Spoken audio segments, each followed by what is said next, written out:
Good afternoon, everyone. So known something, so I'll start sharp. I'm Paolo Ciuccarelli. I'm the director of the Center for Design. I'm happy to welcome you to the fall 22 to 2024 conversation series. Actually, I'm a little bit emotional because it's our 5th year of this conversation series.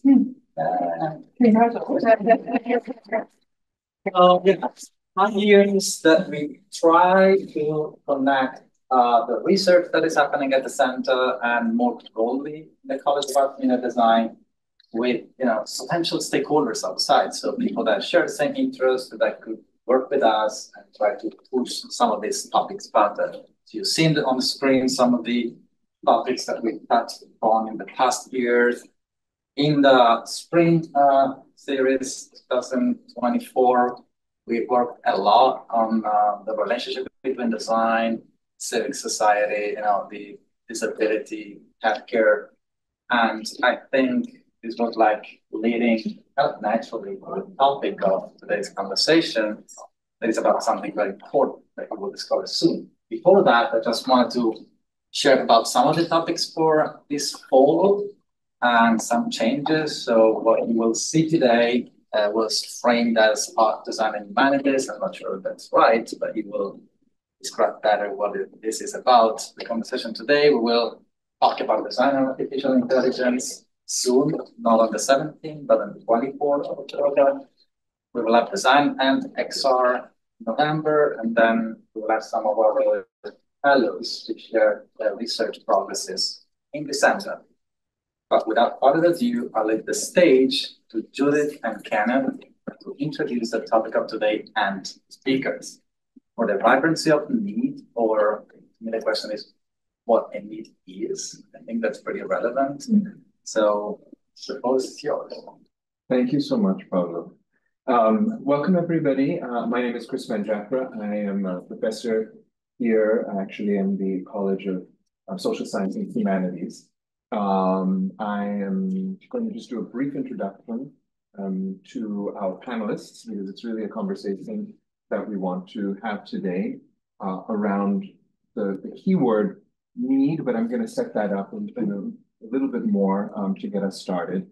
I wanted to mention just a couple things as we begin, two main points. One is this is the inaugural event of two separate programs that we have at Northeastern. Number one is the Arts, Humanities, and Tech Weeks, which have begun, and they run until the end of October. And in fact, the residency that I'm going to talk about next, the residency that both Kenny and Judith are on here at Northeastern, it marks kind of the bookends for this Arts, Humanities, and Tech Week. So I'd encourage you to learn more about Weeks by using your phone, and you can just, there are buttons at the back, and there's a QR code at the back that you can learn more about. And then also a request that as you leave, if you could maybe scan that QR code, and you'll have just a few questions to answer about this very first inaugural event. We're trying to just capture some audience responses. And the second mention is for the residency. It's called the Vibrancy of Needs. Body, Form, and Justice in the Shadow of Emergency. It is a fellowship that's being co-held by two artists and creative forces here in Boston. Kenneth Bailey, who is the founder of Design for Social Intervention. You're going to hear more about Kenny's work as an artist and a creator, and also the creator of spaces where other people have created and can create. We're going to talk more about some of this, as well as Judith Leemann, who is a professor at Mass Arts and also the Ecology of Mind lead at the Design for Social Intervention. The third person on our panel today is Sara Hendren, who is a professor here at Hamdi. And I just would like to maybe dive in now. I just want to thank Estefania, and Paolo, and Julian for all of your work in making this such a welcoming space for us. So, the vibrancy of needs. This is an opportunity for us to surface and to discuss together some of the concerns and also some of the methods that I think you will see unfolding during the month-long residency that Kenny and Judith are holding here starting really in October. And there'll be 2 study labs. There'll be an initial study lab from October 2nd to October 4th, in which I think you'll see some of the questions and concerns that are discussed today actually manifesting in this space itself, because it's being held for those 3 days, October 2nd to 4th. Let me begin, though, maybe our conversation, and I'm very happy for the conversation to take whatever course, we feel it needs to, with this question about need. All 3 of you have different practices, pursue different methods in the way that you ask questions. So could you tell us how you think about need? How do you understand what a need is? And maybe you can ground that in an example, and then we can kind of go from there. So Sarah, would you like to start us off? I'm happy to do that. And shall we make this the moment where we tell a little story? That would be good. Yeah. Great. It's great to be here, everybody. And I'm so glad, Paolo, that you said art, design, and humanities. That is, in fact, my disposition for sure, because I'm interested in needfulness as a kind of natural state of the human. That is to say, the inherently social animal that is the human being, human person. The philosopher Alistair MacIntyre talks about the human being as being a dependent, rational animal. Very often we think like animality, sure, that's self-evident. Rationality, maybe. We debate a little bit about that, what that means exactly.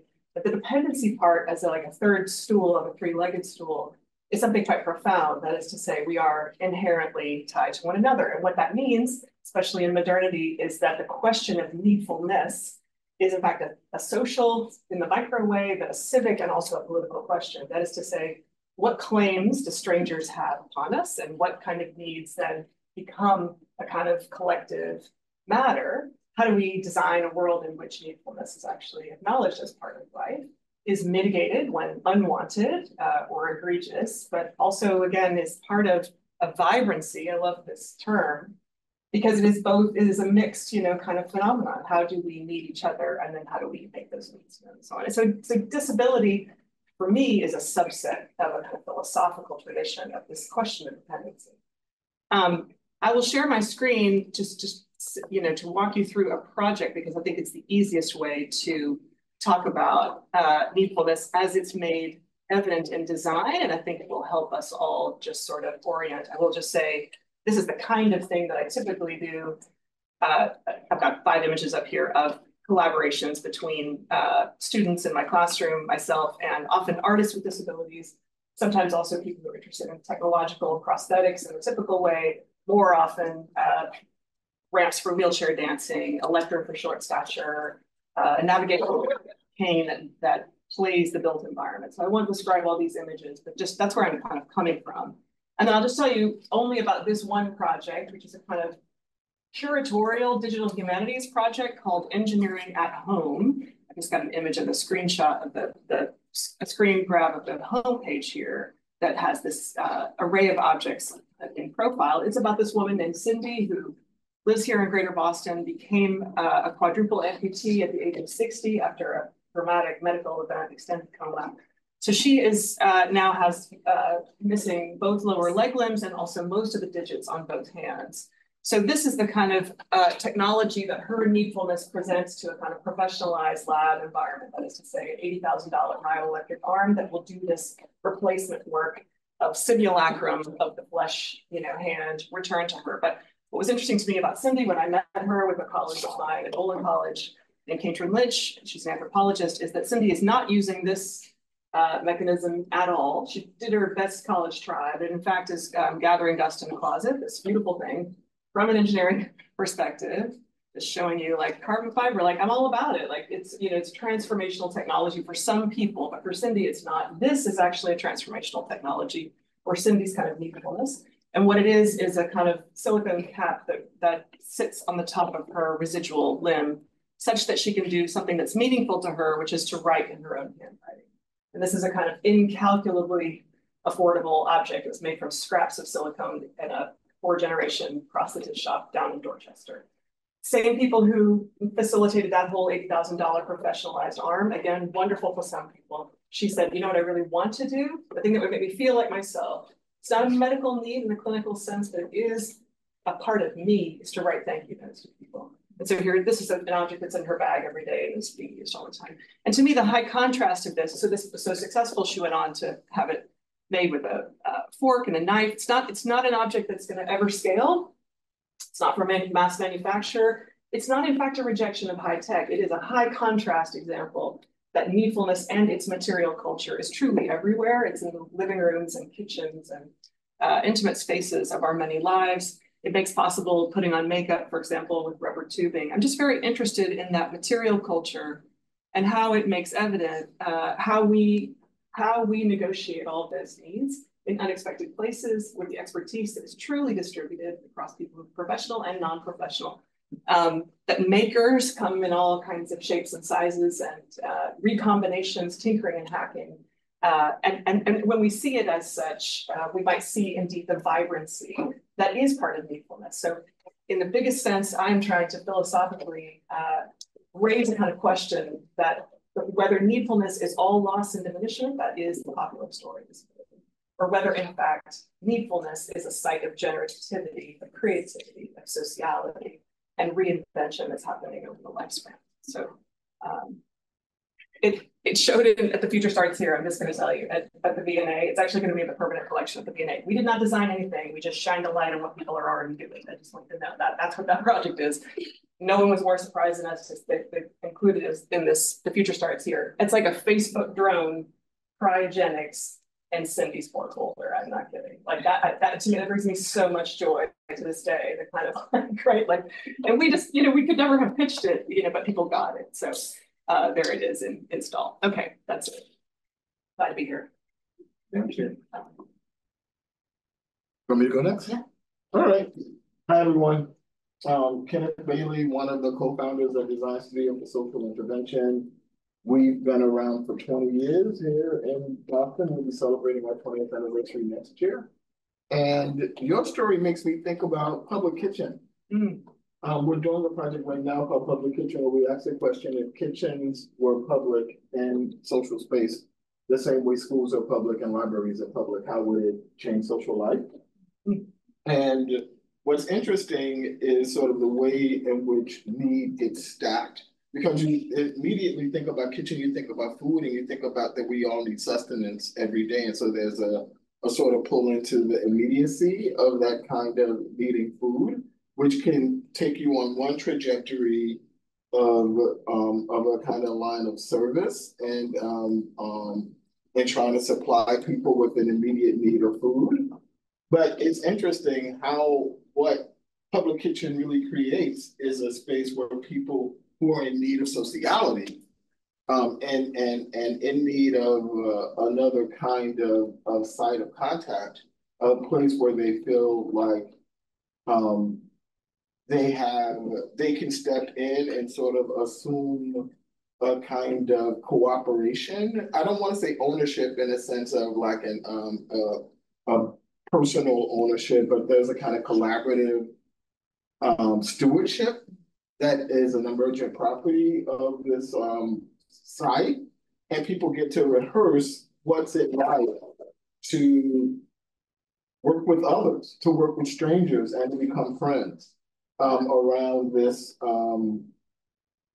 productive fiction called Public Kitchen. And one of the things that your talk about need is making me think about need is the kind of Maslow's hierarchy of needs, that there are real needs and then there are fake needs. Fake needs are always the things that exist between us. The fake needs are that which are what we sort of refer to as sociality, right? And that we are in relation, and that relation is where the party is. Relation is where it's at. And yeah, and I just want to, if any of you are interested, Public Kitchen is still going on. It's happening till mid-October. 3 to 7, Wednesdays, Fridays, and Saturdays. It's a great way to step into the work that we're doing.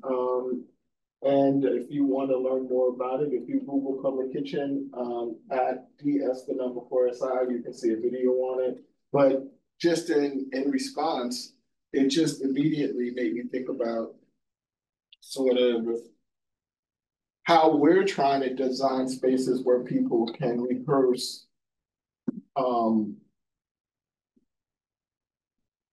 multiple registers of need at the same, having multiple registers of need at the same time without collapsing into a need as only a transactional sort of a space where I come in, I grab something that I need, and whatever is left behind is irrelevant.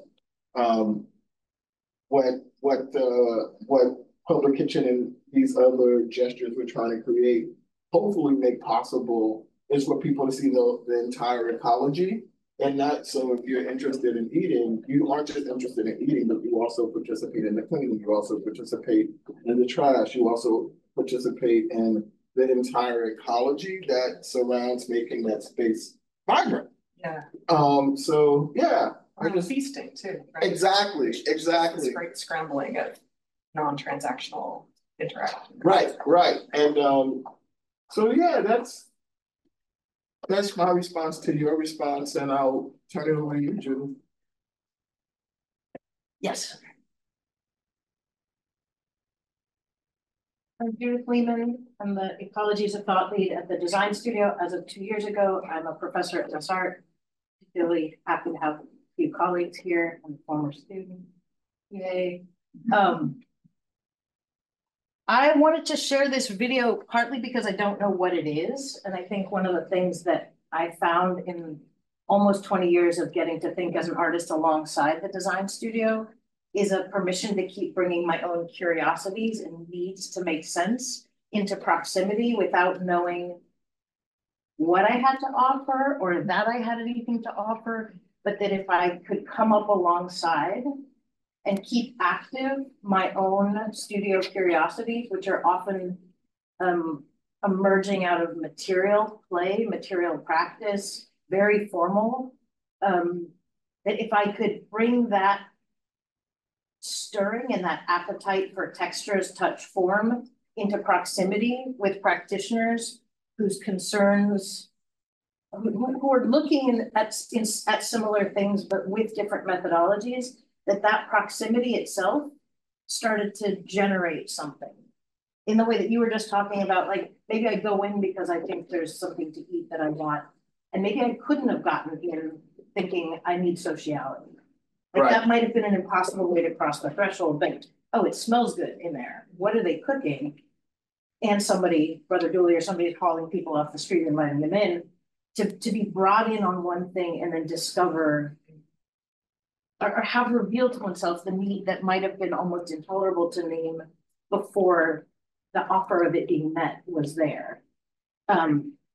That's part of what's happened for me. I'll alternate between seeing they about the Design Studio because Kenny and Lori and Lori Lobenstein as co-founders have held this space over almost 20 years. The studio will celebrate its 20-year anniversary in a year.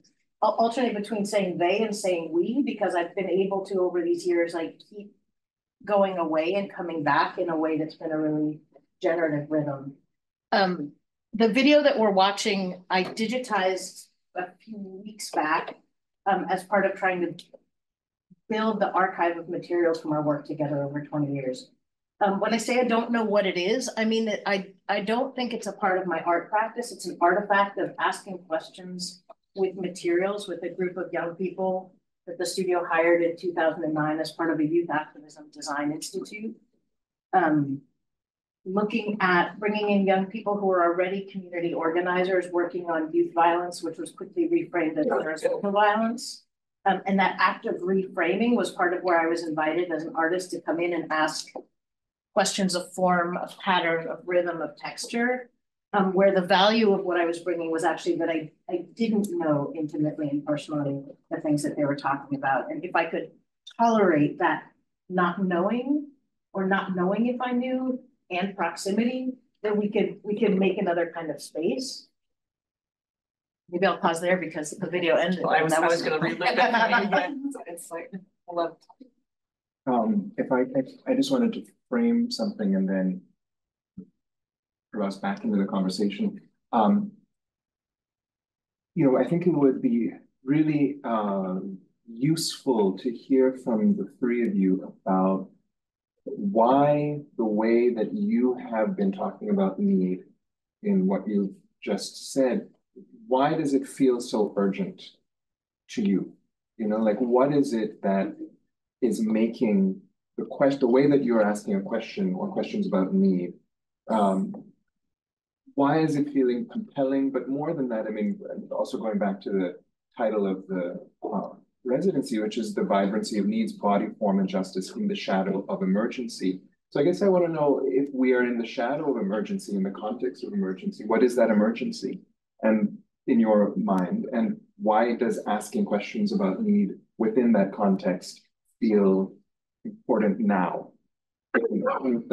That's just another invitation to dive back in. But then I love the crosstalk, and maybe we can just kind of start flowing with these questions. Whoever wants to. I mean, honestly, to me, and I wonder how this lands for you.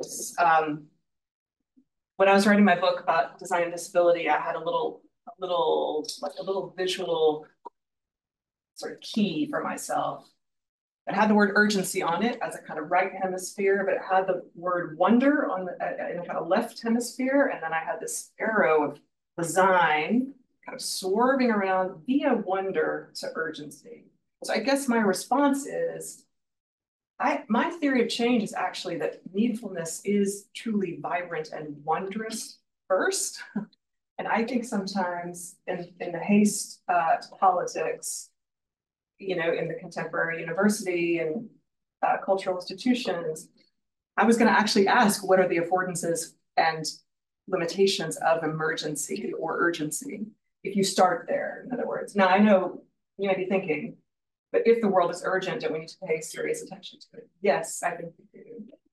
My own operating, for the moment, theory of change is that unless you activate the kind of imaginative wonder and gift of life, you don't have the long-term sustainable battery to actually contend with urgency over time. And when I hear people talk about things like burnout, I worry that that the emergency piece has so clouded or has so swallowed the framework, and I love this reframing that you said, Judith, that for me, vibrancy is the recipe for trying to touch on urgency.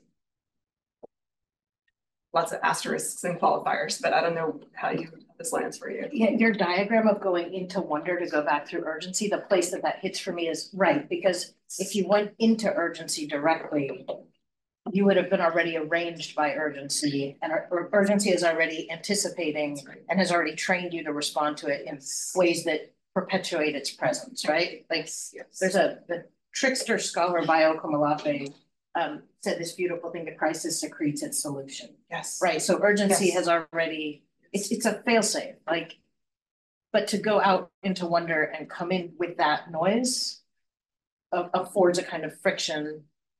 That's right. And I do think the reframing work, Danielle Allen, another philosopher, calls that prophetic reframing. She calls that a constitutive part of democracy. So she would say that like the rhetorical genius of some of our great political leaders was that they knew, not that they were silver-tongued and were good at speaking, but they could describe the world differently. The present world in order to invoke a kind of unimagined world, prophetic reframing. I think about that all the time. Yeah. So when you said, Judith, like, and Public Kitchen does that too, right? Yeah. It says like, you think you know this kitchen constituent parts, like you have a kitchen probably, right? Or you've been in kitchens. We're going to take the kitchen and sort of go like, you know, like, what if we like, so then you're going to be as productive for fiction, as you said, productively estranged, I often think, or productively uncertain, and you're able to see it with fresh eyes, you know, that kind of. But to me, the wonder is a critical part of that, you know, and not a luxury, I think. Yeah, I totally agree with you there. Yeah. And I think what it brings up for me is sort of this politics of describing. And that there is like for me, one of the things that emergency does and urgency does is it hijacks our nervous system. Yes. And you're looking at like someone trained with a hijacked nervous, like I'm like, let's get out, right? Yeah, yeah. But one of the things that I've been trying to both practice and sort of propose is that we have to both look at the crisis and look at possibility at the same time. And I feel like for the work we're trying to do at the studio and the work we're trying to do in terms of rehearsing that it's really, really difficult. Like, I think one of the challenges I struggle with is, I think for, like, you can be an emergency junkie, or you can be an emergency denier. Yeah. But this piece around having one eye on both and trying to see a third way is really, really, really difficult. And I don't think we have enough space to practice trying to hold both realities without denying one or the other. That's right. And to get to your question, Chris, around why is that? Can you ask it again? I just want to make sure that I'm landing. Why does it feel so important to ask questions or to seek solutions around need now for you in your practice? Because I feel like the line of flight from emergency is the line of flight from emergency enclosed is fracture. The line of flight from vision without the emergency is fiction, fantasy. The line of flight from both, with an eye on both, is possibility. I would also, I'm glad you asked for the restatement. I mean, I think I would also just say it feels important now. Why? Because we are living with, I'd say something like 60 years of what a friend of mine calls the standard critique of technology. I mean, we had people actually many decades ago naming what happens when, under conditions of high modernity, you don't get just markets wed to sophisticated technology at industrial scale. You get those things, including their benefits. But then it's the machined logic is such that you also get machinicness, machined life mapped onto all right, mapped onto all aspects of our culture. Machined life. I mean, right? Oh, right. It's like so now it's like the easy. So we talk about our bandwidth and we talk about our productivity and we talk about our optimization. Those are the tiniest little layers. But the way that the logic of the machine. I mean, so Jacques Ellul called it technopoly. I mean, Neil Postman talked about amusing ourselves to death. This has like been with us for a long time. Those critiques have been with us for a long time. And a lot of us in academia are just replicating those same critiques, to be honest, because we're sort of like, how is this happening? How is it that the digital workplace just amplifies, the way in which the machine seeks to kind of change us into its image? But I think that logic is now becoming spatialized with the sort of proportion of the smart city, yes, right. And I feel like what we're after is world, right? Like what we're after is a kind of world that makes sense to us in practical. We can't just be on the side of critique. We can't just be on the side of just, I don't like it. Like we have to get out in world. That's right. And in relationship, no? I mean, I think it's like, we know this from the ancient philosophers. What is life for? It's for the things that you actually can't measure and that have no purpose or instrumental use.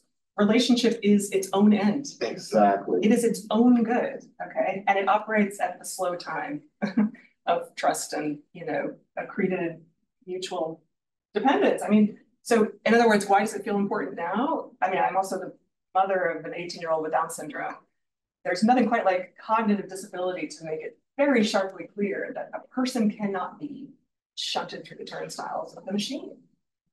I mean, it turns out that a lot of us can, right? A lot of people in the university, like we can be sort of made into the sort of legible economic units. But there are people who can't, and it feels urgent to me to say, I'm quite sure that not just my son with Down syndrome, but that everybody needs actually relationality, the imagined world. We need world. What is life for? And I don't mean a fantasy utopia, and I don't mean burn it all down, and I don't even mean that markets are all that's wrong with the world. I think markets, it turns out, are actually pretty good at wealth generation and individualism that we wouldn't want to sacrifice. But it's the logic of those things, the market logic and machines, but mapped onto colonizing all of this dependent rational animal that I can't abide. I can't live like that. Sorry. To go back to need, and then tell me if I'm jumping into much too, Judith. I know I get all turned up. But one of the reasons why we created the studio was for a sort of epistemological need as well, having to do with that those of us who are trying to create change have a tendency to have only encountered the world through a kind of analysis of power and policy.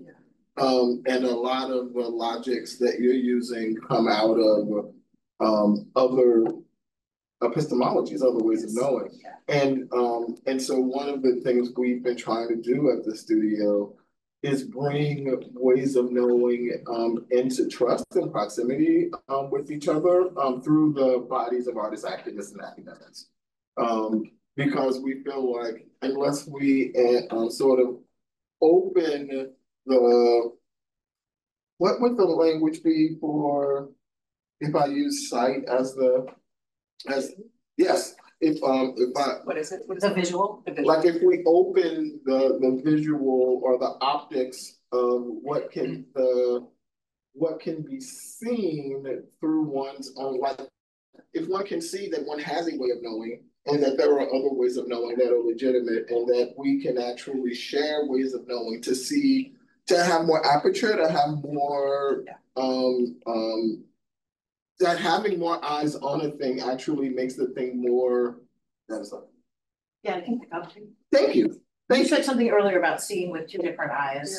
Yeah. And I think we've used that language to talk about our thought partnership and what happens when an activist organizer is looking at something and an artist comes alongside. We're looking at the same thing, but we're not collapsing our 2 points of view, so that in the same way that there's distance between the eyes that allows for the experience of depth, that, I mean, the impulse as an artist, when you're inclined towards working alongside activists, is to become that. And I think one of the invitations that you all made throughout to me was like, no, don't join, let's stay really near. Yeah. And then that distance and the distinction, like both of us are looking at form, but you're looking at it through your trainings and your studies, and I'm looking at form through my trainings and my studies. Mm. And when we then say, like, we stay right next to it, you're like, what are you seeing? Describe it. Mm. And as you describe what you see, my vision can change. As I describe what I'm seeing, yours can change. But the not collapsing, I think, is one of the things that the studio has been doing consistently. Not collapsing that, but also not collapsing, like, an understanding of imagination as fantasy, right? Like that imagination, in the way that I see you all practicing it, is a very close reading on what is, so that we can arrange what's there, as opposed to a like turning from it. Like it turns into world to see what's there, to then rearrange.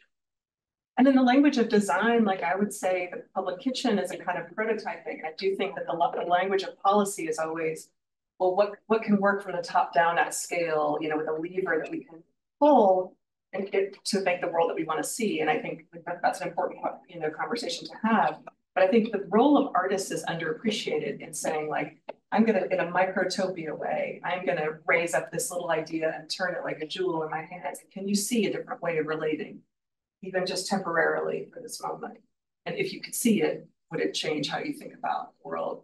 The other thing, when you were talking, Judith, that was such a beautiful description. I thought about, there's a filmmaker named Trinh Minh Ha who talks about. Trinh Minh Ha. Yeah. The 90s. you know, a little conversation with that. Oh, yeah. Truman Ha talks about how they want their work to be not speaking for, but also not speaking against their subject, but to be speaking nearby. This kind of, and I love that idea of sort of trying to sidle up to the artist, even designer. That's what I think of engineering at home, speaking nearby. You know, Cindy, when we said, Cindy, these little humble objects are amazing, more people should see them. She was like, y'all watched her marvels. Like, literally no one will care. And the more we did it, the more she kept insisting, no one cares about it. So designers, artists have a role of doing that kind of speaking nearby, coming alongside, holding up an idea as a prototype to try to suggest other relations, otherly imagined relations. And then is there a dotted line between that and making policy? I think, sure, a dotted line. It's a different kind of work, but it does sort of say, what if the world were different? Has it not, I mean, don't rush to the self-appointed skeptical realist. Ask yourself, what would it be like? And as you're speaking, where my mind is going is the vibrancy of what something at the design studio is called counter description, describing the world differently than, as the design studio would say, the habitual descriptions of the world. The conventional descriptions of the world, and maybe the machined descriptions of the world. And when you were speaking about machine, Sarah, my mind, whenever I hear machine, I always think plantation, because the first plantation was one of the first modern machines in terms of the first modern factories and the using of commodified Black bodies as machinery. Yes. And what's interesting when I play forward, you know, for example, what was happening on plantations as it may relate to wonder, because to whatever extent the plantation was one of the most intense locations that we could identify under slavery of terror and of emergency, it also was, precisely for that very reason, one of the most unfathomable, incalculable, to use your language, locations for wonder in these, for example, in these ways. When in the Haitian context, Boukman brought ceremony and ritual to the plantation in order to create the possibility for the Haitian enslaved to imagine revolt, there's something about the way that the artist and the convener of people was able to bring out of wonder a response to emergency. Or I think of Prince Hall, who lived here in Boston, who was one of the first Black lawyers representing people coming out of slavery, and he made some of the first reparations legal claims. And I remember there's a famous, because you're also a preacher, speaking about wonder and ceremony.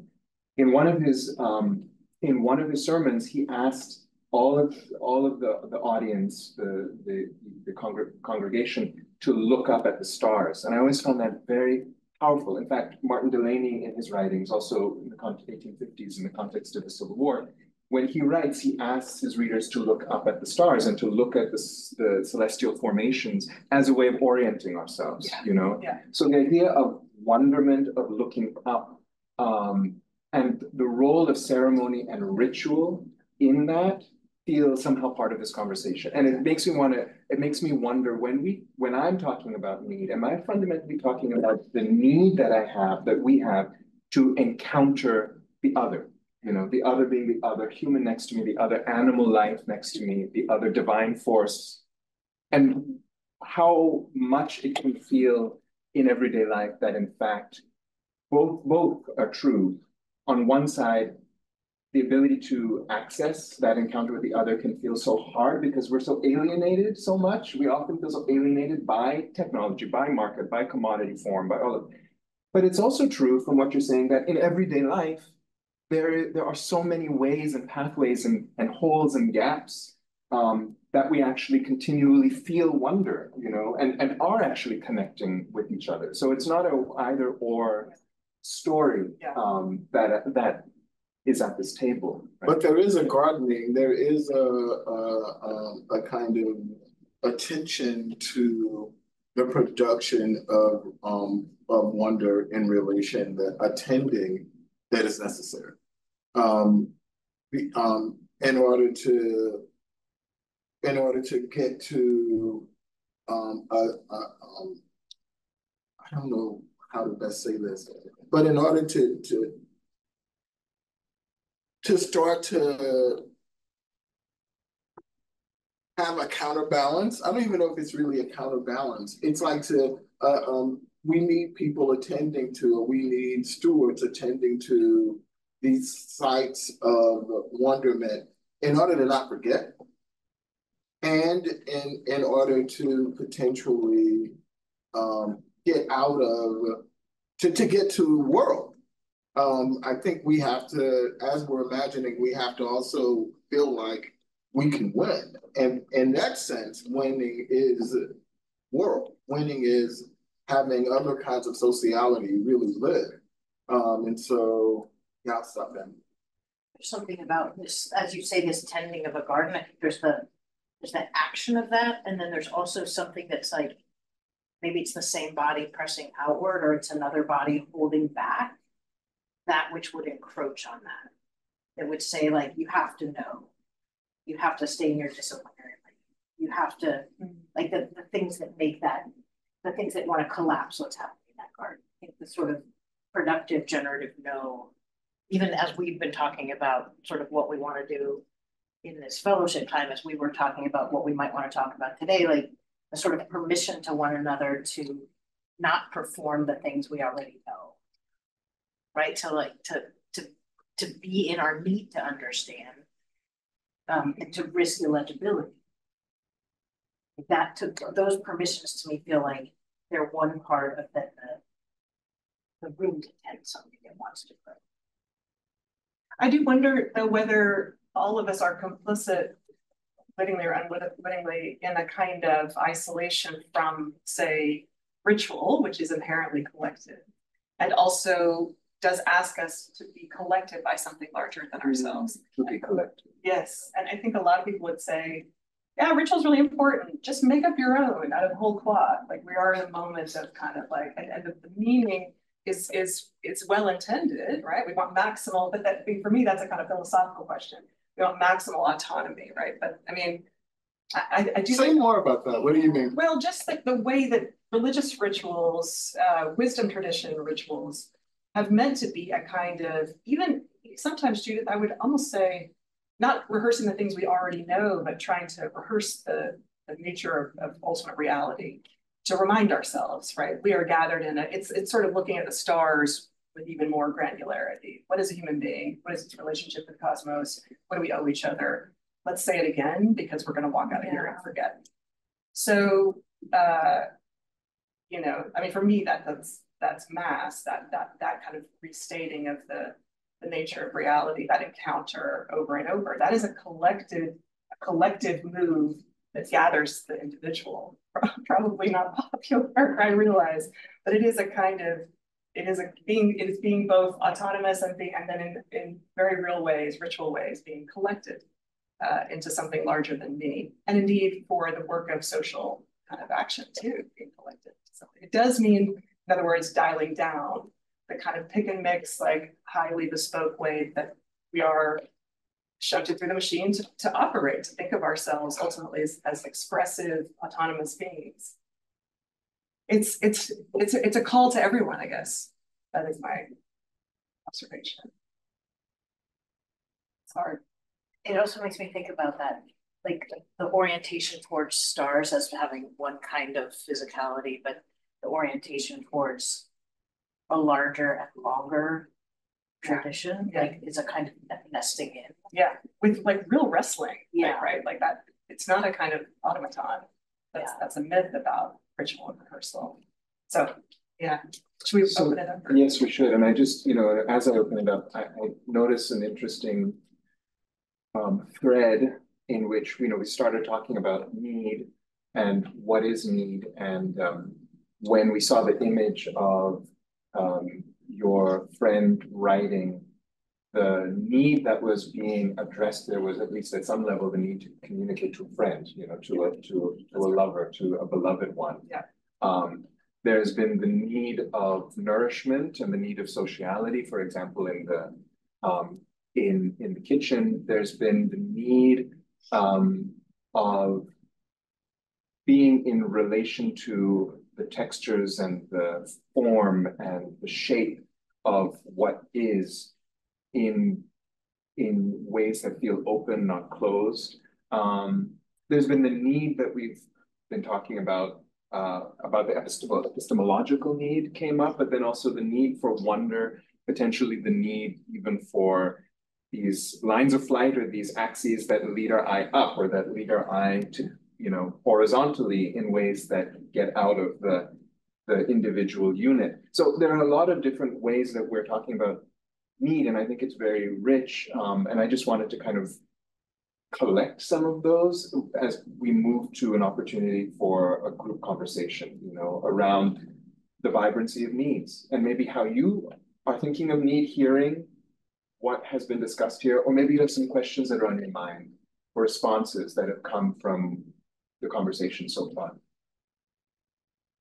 And I know we have some folks online too. So. Want to go first? Sure. Yeah. Wow, this is really interesting. And it's interesting to end on ritual. Yeah, because as you're like speaking and like talking, and just there's a natural question of like, what's the aim, right? So, for all of this, like, what direction are we heading in? Like, what direction can we hope to head in? So we're moving past this period of like intensive critique of everything and trying to get to a place of like being generative towards something. And even when you're talking about like the question, like, what does it mean to like win? Like, I love that sociality, like you said that, and I was like, so what would that mean? And then like Judith, what you said about it having not known. And like thinking about ritual and like, I think about Victor Turner's description of ritual as like an anti-structure place. So like not routine. I mean, it's become synonymous with routine, but it's actually like a place, this like space that's created where we invert the norm, and which is the role of trickster. And towards the end of like inviting the unknown and the ineffable. And it's like a dependence, not like a known dependence. Like I have these specific needs, be they like interpersonal or like objective that I'm relying on, but it's like a dependence on the unknown. Yes. And so it's like when you guys are talking, it's like interesting because it sounds like what's being proposed is like an invitation to like reprise our relationship to our dependence on the unknown, I guess. Which is like a really uncomfortable, awkward place to be in. It's like imagine trying to raise money for it. Yeah, if I'm understanding. Yes. Yeah. I mean, might it be slightly a recalibration of individualism? Because again, sometimes I think even in the most enlightened way, we're sort of looking for, if we take it as axiomatic, we fade this, we fade everything, but we take it as axiomatic that the deep reach of market and technology has produced modernity, and we are caught in it. It's our assignment in time to be living in this moment. I think a lot of times we resort to this kind of, it's either like burn it all down or like because capitalism. I'm just quite frustrated with that kind of talk, because you sort of win the rhetorical argument, but you've not actually made a suggestion about the future. Moreover, I think people think that in order to counter such a behemoth, you need an equally large scale idea, maybe an ever ballooning state. I'm skeptical about that. In other words, I think it's probably 1,000 points of light. It's a gardening metaphor of deciding that our relationality is going to inhabit different times, different forms, the inefficiency, again, of trust. But it probably requires, I think you're anticipating this, doesn't it require each of us then to decenter the authoritative self skating through liberal modernity? Do you know what I mean? Freely choosing and picking and being just enough dependent insofar as we choose. I think that's not it. Like, I think we have to decide in our micro communities. And for me, it's like interesting in the anarcho-syndicalist tradition, the distributist way. what are the kind of micro ecologies of mutual trust and so on. But it's not going to be now I choose and now I choose and now I choose. It is, I think, going to require some diminishment a little bit of the autonomous self to the trust and relationship with others. You want to respond to yeah, it was really for you. I would just love to hear you guys talk about habit. Would you mind introducing yourself? Maybe also for people online. Sure. My name is Petra. From where? I teach at Master of Social Work. I was just amen, sister. Like you just anticipated where we're going. Like, and we should have a drink. I think I would love to connect what you were saying, Petra, with the video. I think one of my questions with this weird practice of wanting to ask people to explain things with moving objects is to extend the sort of, I'm trying to tell you how to get somewhere, so I use what's here to kind of make a spatial map, to something that has a deliberate kind of impossibility in it, but where the hands are reassured by moving something that is concrete, that has texture, that stands for the unknowable, the ineffable, the void, the enigma. But my body is quieted because I can feel these grooves. And so if we can pass it back and forth, like something about the dotted line that you said earlier and something that'll never scale. I think there's something about also allowing ourselves discontinuities and assume something. See, there's an editor that comes in, but I'm going to say it anyway. Something is holding the possibility of those leaps. And so we could work with objects back and forth and with the relationality we have. And this can quiet something in us that needs to have names long enough that we can make a workable relation around the thing that if we tried to name it directly would disappear on us. The breath. Yeah, the breath. Yeah. And just quickly, I would say that sort of where our theories of change are sort of present theories of change is we are trying to grow things like public kitchen or dance court. Like we do want those things to be able to move around. But I think more importantly, what we're trying to scale are people who believe, or we're trying to scale is gathering or people who believe we need to practice or rehearse the sociology. And trying to build what we typically in the studio refer to as our married band of misfits, are people like who else is interested, who else is on page with that, and how do we design world? Yes. So yeah, and I think there is a lot of pleasure and fun in that, and a lot of the unknown.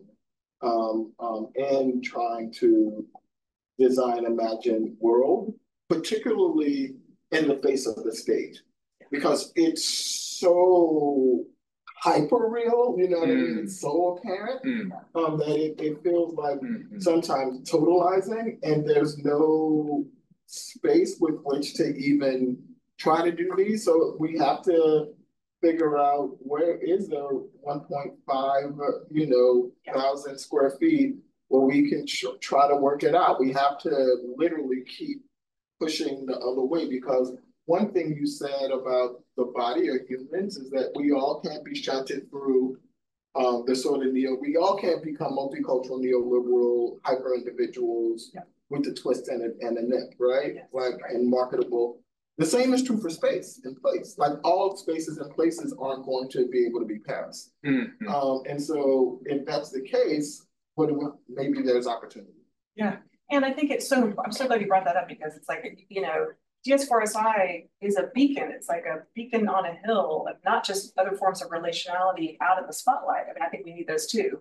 But I think artists are particularly good at saying, here is another way of being. Also, I'm going to draw the circle around it, the big neon arrow toward it in the form of public engagement, in the form of exhibitions, whatever it is, right? So that is a kind of a way of trying to spread, of course, it's just not like one weird trick, or like the widget at the scale of 500,000. Absolutely. But it is this kind of like And we know what we're doing, and we're inviting you to see it as such. We are naming it as such, you know.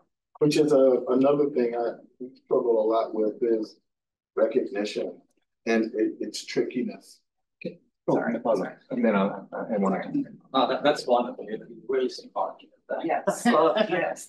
That's great. I wanted to bring something on the table that may sound a little trivial in this context, but it's something that we're actually working on that may connect with the unknown descriptions that we're mentioning, and yes, with the technopoly definition and markets.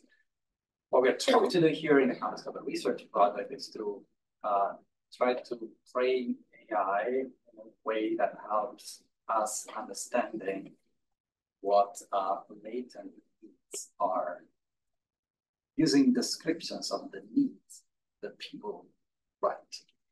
So in this context, I think the definition of latent is interesting, even if it connects with engineering and business. But the definition says that a latent need is a need that people are not able to articulate, describe, a need that they may have, but they don't know they have it until a solution for that is available. So that makes me think about the responsibility of us as designers, creators, that the moment we create something that's made with someone to may reveal a need that is not yet known to someone. So it's in a way incorporated embedded the solution we create. So they see that, they believe that, they experience that, and that recognize that. What do you think?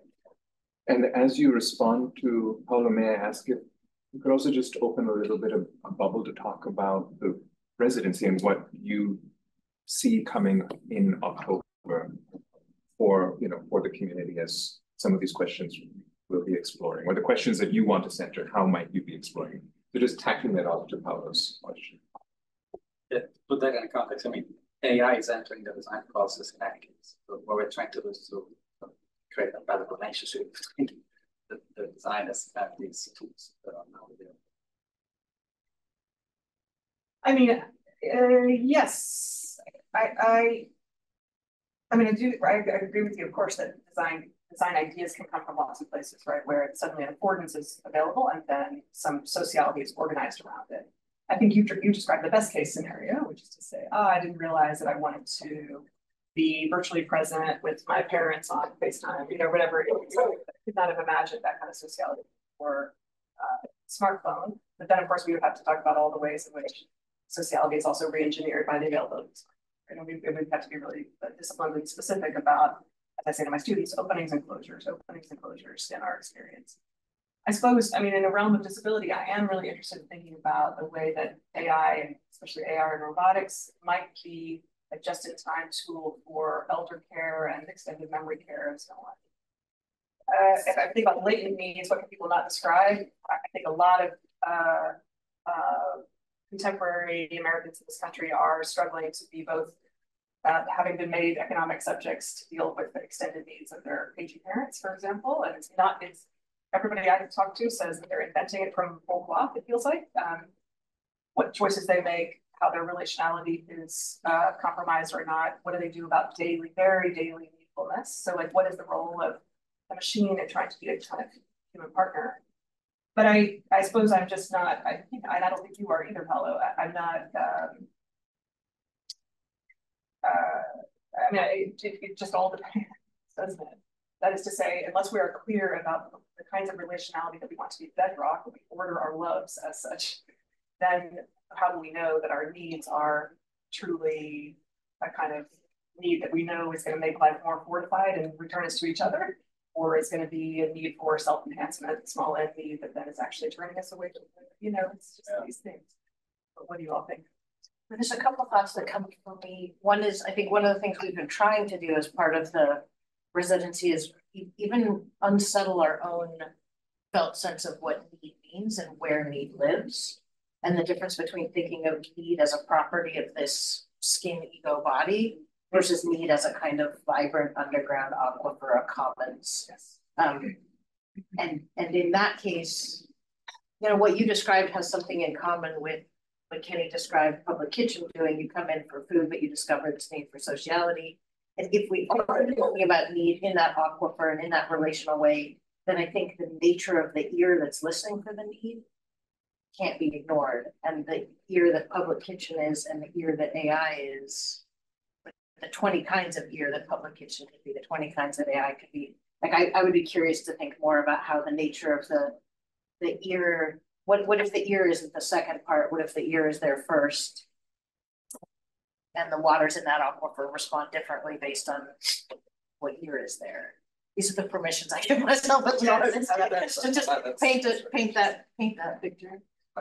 And I was just thinking we should bring Douglas Ruskoff and ask him. He's I've overlapped with him a bunch of times at Institute for the Future, because I don't know anything about AI enough to feel like I could actually jump in and try to answer the question, but I love their answers. I mean, people, just to make it really concrete, people do talk about like, how do I make sure that my relationship with my mother, who has dementia and is asking the same question 15 times, my relationship is preserved with her, and if I'm getting impatient, is it possible that a machine could answer the question if that were still? So again, I'm like, what is the most like precisely sculpted situation that we can imagine? But I don't take it as a given that like it's here no matter what. Like actually, you know what I mean? I think it's all open to us. And I would add one concrete piece to that before, and after this, I did want to ask if you could just speak a little bit about the residency, and we'll see how much time we have, maybe another that kind of question. But just the one point that is intriguing me here is, you know, the theory of latency, at least in my mind, might go back potentially to like a Freudian analysis in which there's a manifest and a latent, but there's a binary there. So I'm interested, I believe it's Erik Erikson who had this other way of thinking about the latency in a matrix where, you know, the mind operates for him in a matrix in which when we encounter another, there's the known part of us encountering the known part of the other, the known part of us encountering the unknown or the subconscious of the other.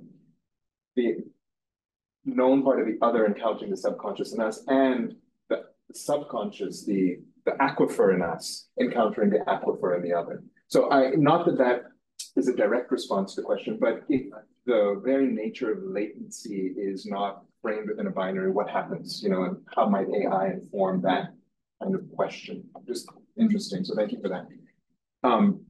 Could you tell us about the residency as it will begin October 2nd and then move from there? Maybe some highlights of this, what you have planned, and then maybe we have time for a final question. Yeah. So we'll be here across the month of October, here as fellows at your invitation, Chris. October 2nd to 4th, Estefania and crew have offered us this space for a 3-day theater of study or StudyLab, in which we will bring bits from 20 years of co-thinking together, some artifacts of that, and some invitations to come play with us, to engage. I will have a set of objects and I will be purchasing explanations. So if you're willing to come explain something to me, I will pay you $1. I love that. Cash, a lot of cash, direct, no Venmo. I'm giving you the one. That thing that stirs in us when we hear something absurd like that, that's the spirit of what we're wanting to invite. Like, what becomes thinkable when we allow ourselves not to be outside of discipline or inside of commitment or monogamy to method? Like, what becomes visible?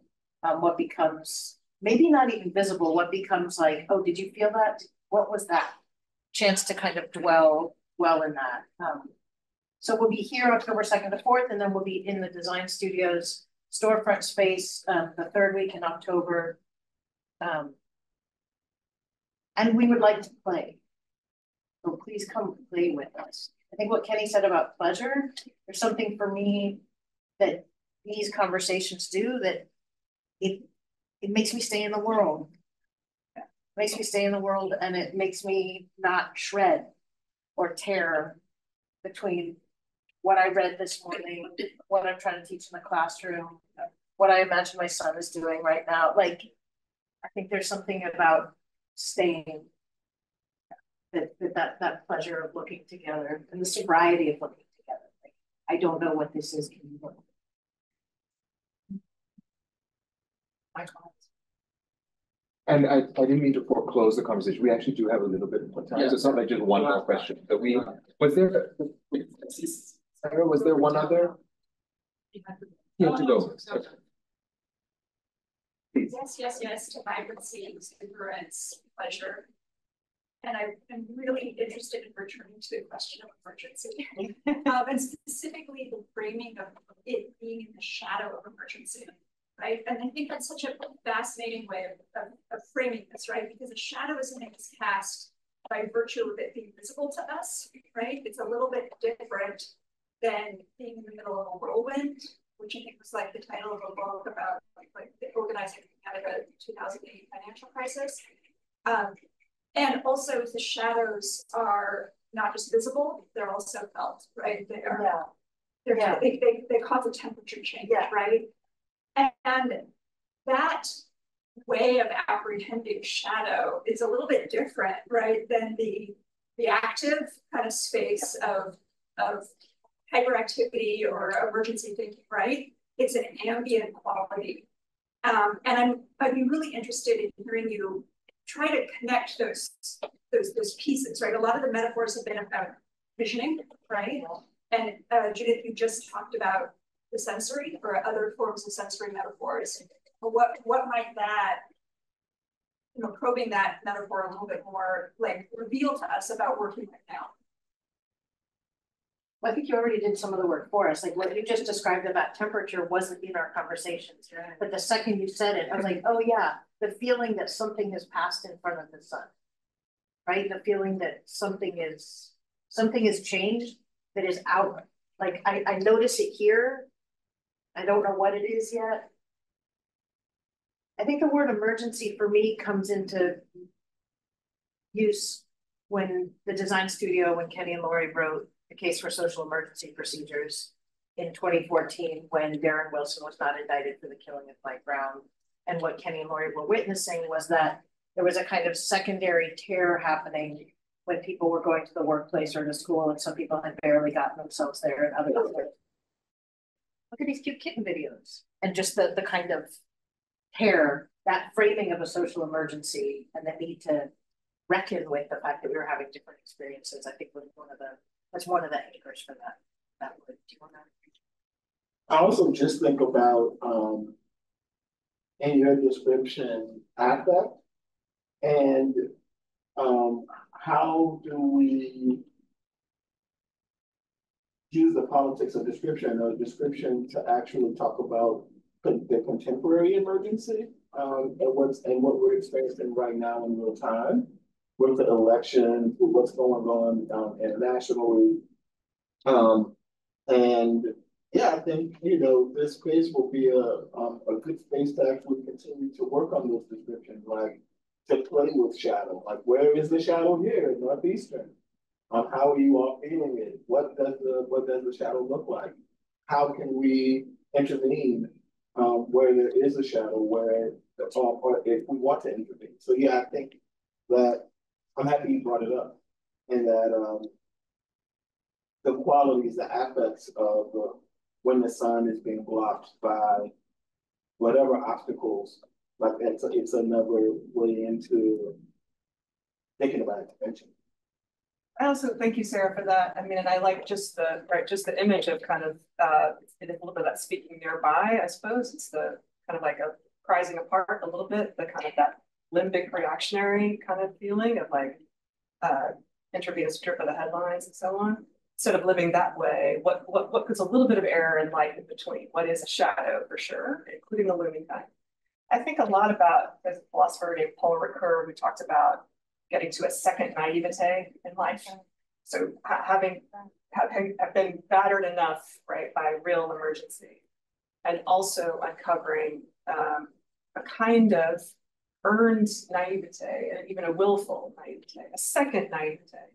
It isn't about a kind of stopping your ears, but is nonetheless a kind of, wearing a kind of lightness, or maybe the feasting image is the one that I want, where it's like, this emergency can be here, it's a guest at the table, but not the host, like not running this whole show. What is a way of being together that takes seriously? And it seems to me the biggest work that we can all do is to not do this kind of almost operatic volley when we get together where somebody plays the shadow role only. Do you know what I mean? That's both a jail for them, but it's also a way of kind of knocking down each other when we're actually on a shared horizon. You know, so if somebody, you know, if you find yourself going like, I'm just in a shadow kind of day, offer it. But I also feel like I hear a lot of academic conversations where people go like, but what if? And then somebody, I call it the self-appointed realist, comes along and goes like, okay, well, like the earth's on fire. Why are we even talking about this? Do you know what I mean? And I think like, okay, you kind of win the conversation, but what are we going to do walking out of here, right? So all of it is like, how lightly can we hold both our real sense of shadow, but also like, let the naivete be a kind of ethos for working, you know, an earned second thing. I love that a lot. I have an example about a shadow that I was in. That's, I'm not sure if I'm going to be this person that is the shadow in the room, but I'm just going to articulate this anyways. Yeah, that's okay. Sorry. This summer, and I also have a question for Judith. This is just an example. This summer I was in occupied Palestine in Ramallah, and literally there was likely a plane that was going towards Gaza with US bombs that passed over this dinner that I was having with my Palestinian colleague, and it created a shadow. Wow. And in this moment, we were really like, we were sharing this really intimate meal. You know, we could have been anywhere. And then when the plane passed overhead, we were placed in occupied Palestine. So this also brings up what Kenny talked about earlier about being critical, but also giving yourself time and space to reflect with the people that you care about. And question for Judith, I was thinking about this idea that you would offer a play space and then give somebody $1 in exchange for helping you discover something. And I've been talking to my students about reciprocity and the politics of need. Actually, just this week, we read this article about like economic models based on scarcity versus economic models based on gifts. Right? So that like, maybe you don't give $1 bill, but that you give a gift of some kind that doesn't represent so much of the political discourse that we try to get away from, like plantations, for example, how they relate to capitalism. Just thoughts. So you don't want my dollar. You don't want my dollar. If it's offered as gift, then you'll take it. I'll take the dollar. I'll take the $1 if we take that $1 and go to Subway with it, and then have a conversation. I think I will consider this. As I sort of register it, there's something about the $1 that's absurd. Yes.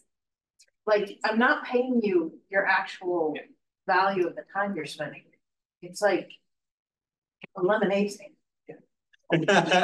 Right? Like, there's something about this, like in the direction of finance, but it's $1. Yeah. It's not a penny. But I will think about it, or we can get a group. I mean, Christoph Padichko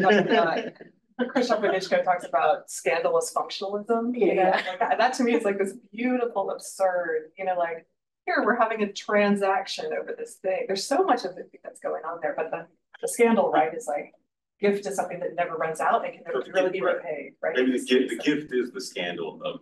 Yeah, the gift just can be Okay. scandalous. I got it. That's I right. got it. That's right. I wonder if there are any questions from students or maybe community members outside of Northeastern, even in the room, if anybody's here. Just creating a little bit of space, not putting people on you know, on the hot seat, but we'd love to hear your thoughts or things that are stirring for you.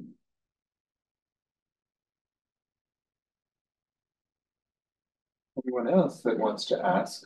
Yes, please.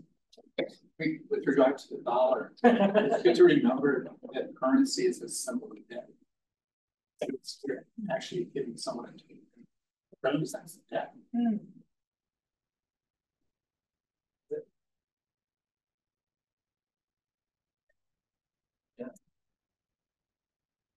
Something that I wanted to just ask a follow-up on, and it has to do with the way that you have spoken about the importance of direct experience, direct description, you know, the importance of texture, temperature, like Sara mentioned, shape,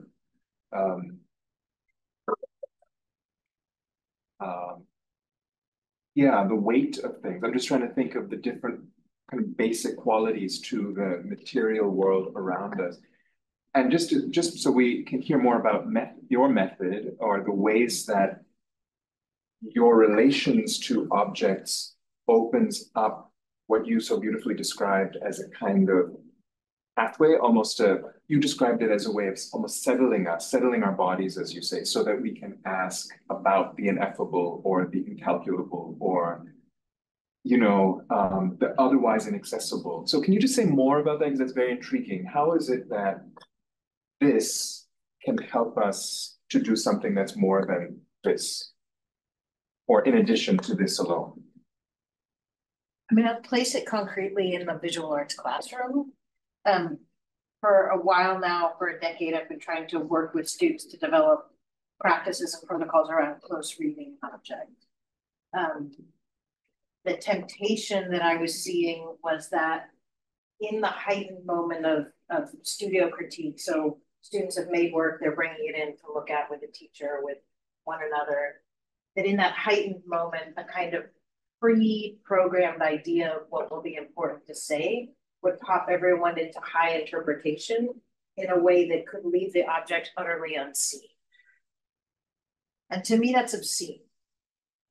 Like that the thing that was made, the place where the actions, the trace of the actions are visible, would get skipped in favor of having opinions, having preferences, wanting you to think about this artist. Not that those aren't important things, but how do we actually take seriously the fact that you made this, not a set of other things?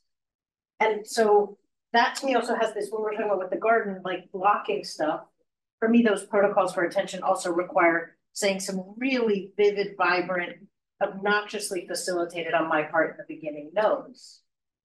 Like, what is it? What do we see? What do we verifiably, what can we agree that we see? There's a brownish color, there's shadows, there's something that's kind of round on one side, there's a jaggedness on the other. What's the nature of the jaggedness? Well, it's a point and it has a round. How many are there? And really doing that side by side in a way that when somebody says something, someone else's eyes suddenly can see it in a way they didn't see it before. I think the side by side is crucial, and the like down, down, down. Like, you see wood, I don't see wood. I mean, yes, there's wood, but like, what are the things you're seeing that have you interpreted as wood?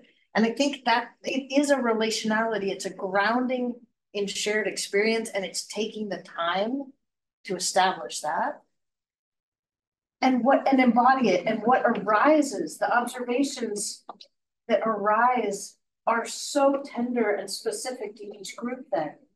And they land and stay with us because they were the pre-existing ideas that are now just getting kind of tapped on. So for me, that's also a way of practicing not tearing apart from one another and finding out something about our commonality, our common seeing, and the differences in it. But did we do it together?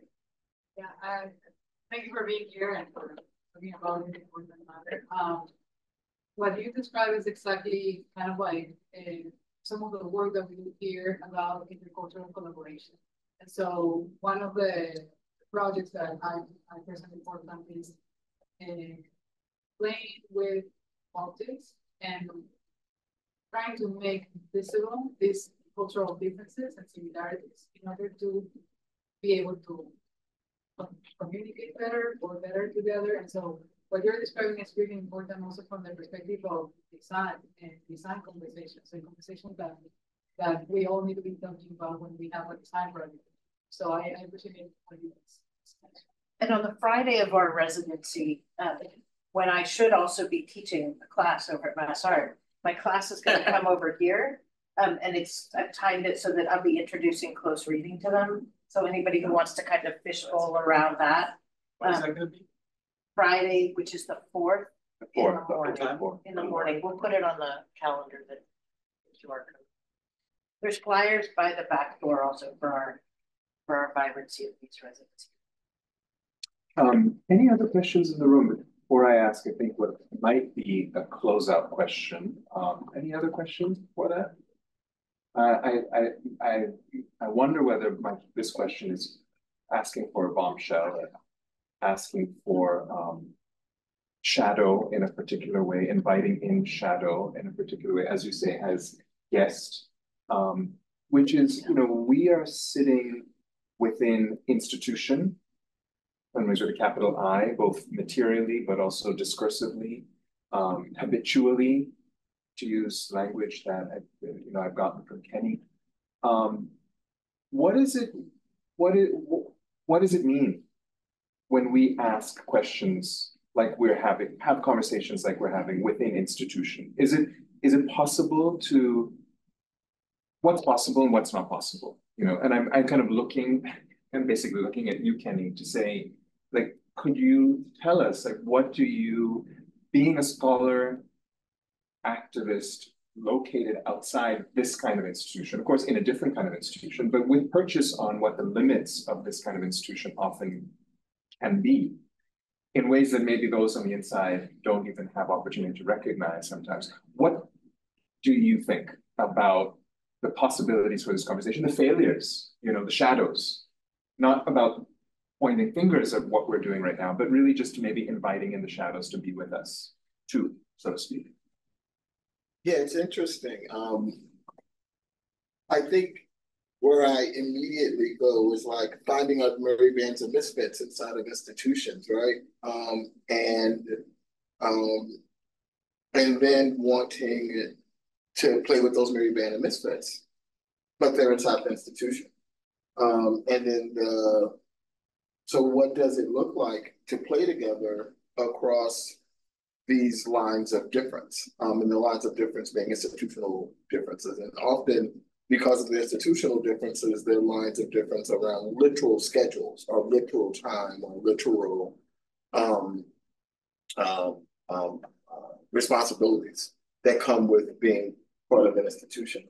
And so I think another concrete thing that goes through my mind is institutions often cast shadows as well. And so because of their little size, and then if you're trying to be a beacon and shadows are being cast upon you as trying to be a beacon by larger institutions, it's another thing. It just makes me think a lot about, as a person who has to think about trying to be recognized in the midst of multitudes of shadows, and not Kenny trying to be recognized, although there is a Kenny that exists, but the institution being my little outfit, the design studio, right? And so, I feel like having more rigorous conversations around that in a city like Boston, which is an institution that has gathered so many of these institutions, which play a particular role of shadowing in this city, in this context. What does it mean to try to play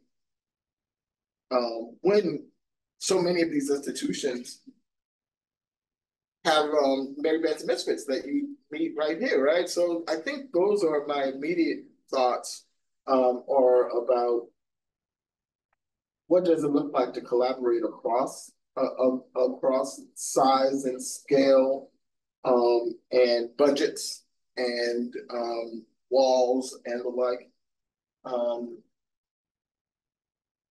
And in terms of this particular conversation, I don't have any immediate thoughts. I loved it. I had a great time, and I'm looking forward to more of it inside the residency.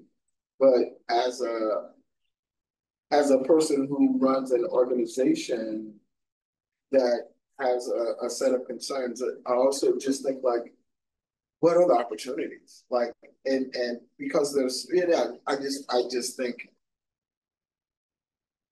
I can't help but think about, wanting to play. Thank you.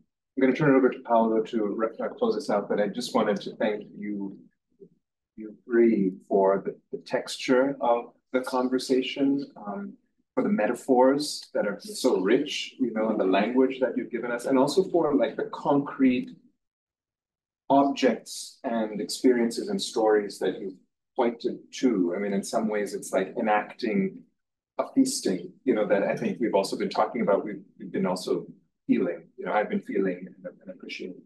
Paolo. Yeah, I don't really have much to add, but really, thank you. Thank you very much for this. Great.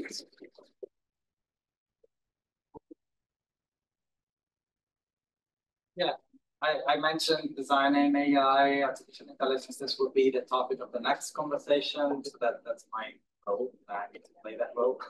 Next conversation will be October the 24th here. Design and artificial intelligence, specifically on data visualization, will be the topic. But thank you again. Thank you for everybody online. And the study lab starts at 12 on October 2nd, I believe. Yeah. So 12 p.m. come here, and it will run until 6 that day on Wednesday, October 2nd. So we'll see you for the residency here in the same space at some point, and we hope to see you for more. Thanks.